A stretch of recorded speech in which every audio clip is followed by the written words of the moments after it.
पंचायत सरकारी उच्च विद्यालयर समस्त अभाव असुविधागुड़ी पर्यायक्रमे दूर कर आज फुलवार कस्बार सर्वपुरातन पंचायत सरकारी उच्च विद्यालयर वार्षिक उत्सव और पुरस्कार वितरणी सभार मुख्य अतिथि भाव जोगदे सदर विधायक मानस दत्त एक खूब शीघ्र जड़े क्रीड़ा शिक्षकों को निजुक्ति दिज्व से घोषणा करते।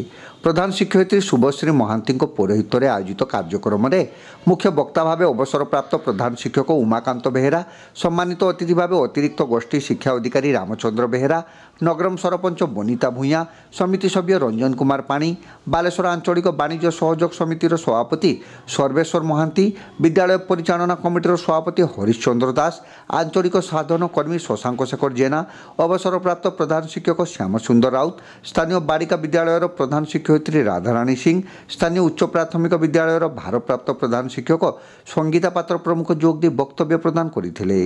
अतिथि माने कृति प्रतियोगी मानक पुरस्कार बंटन करते। मंच परिचालना करते शिक्षयित्री मनस्विनी दास, शिक्षयित्री गीतांजलि पात्र, इप्सिता रणा, अंकिता दड़ई और शिक्षक प्रशांत दास प्रमुख कार्यक्रम को सफल करिवारे सहयोग करथिले। मु केवल हमर पिला मानक गोटे दुईटा विषय कहि कि मोर बाणी को विराम देबी।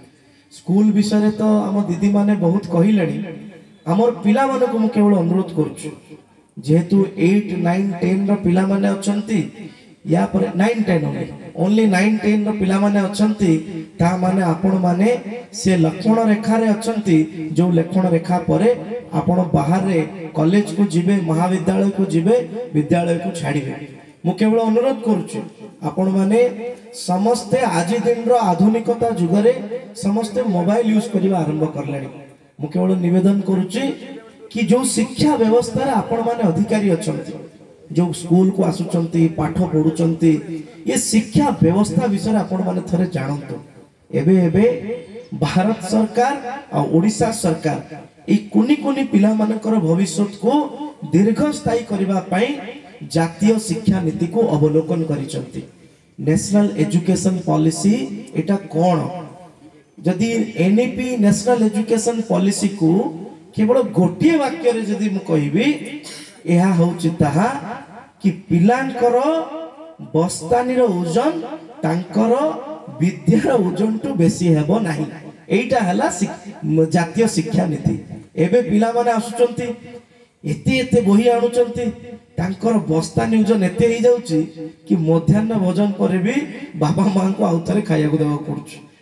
किणु जातीय शिक्षा नीति कहूची कि आपण माने स्कूल को बिना बही रे आसीबे, स्कूल को खेलना हिसाब रे आसीबे, खेलिबा मनोभाव रे आसीबे, कौतूहल मनोभाव रे पाठ पढ़िबे एवं आपण जो पाठ पढ़िबे ताहा आपणकर व्यक्तिर विकास पई, सामाजिक विकास पई गठनमूलक पाठ पढ़िबे। एटा जातीय शिक्षा नीति आपण मानको सिखौछि।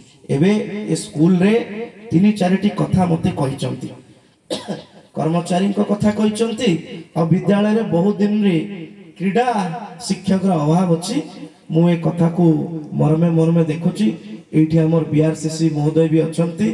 आमे जेते शीघ्र हेबो आसंता शिक्षा वर्ष रे ए स्कूल रे पीटी शिक्षक दवा पे हमें व्यवस्था करबो एवं सबटु बड़ कथा ए स्कूल रो शैक्षिक वातावरण को भले भाबरे सुरक्षित रहिबो।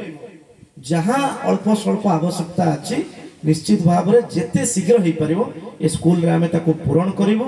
मु पुनर्बार मोर पिला मानन केवल गोटिए शुभेच्छा देकी जाउची कि तांकर उज्जवल भविष्य कामना करूची। से माने शैक्षिक वातावरण रे भलो पाठ पढंतु।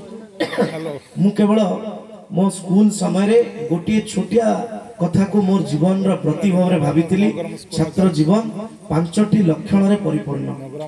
काक स्नान, बक ध्यान, स्नान निद्रा, तथैवच अल्पहारी, गृह त्यागी, विद्यार्थी, 5 लक्षण। गोटे छात्र रो 5 लक्षण हवा दरकार। तेणु आपण माने समस्ते एक भल छात्र हेबे। आपण मानको स्कूल रे जो भलिया भाव रे गुरुजी गुरुमा माने शिक्षक शिक्षयित्री माने एते सुंदर शैक्षिक वातावरण परिवेश करिसंती। आपण माने समस्तंकर उज्जवल भविष्य कामना करिकि मोर पाणी को विराम दउची। बहुत बहुत धन्यवाद। क्षमा प्रार्थना मध्य करूची कि मो समय देई पारु नै। बहुत बहुत धन्यवाद।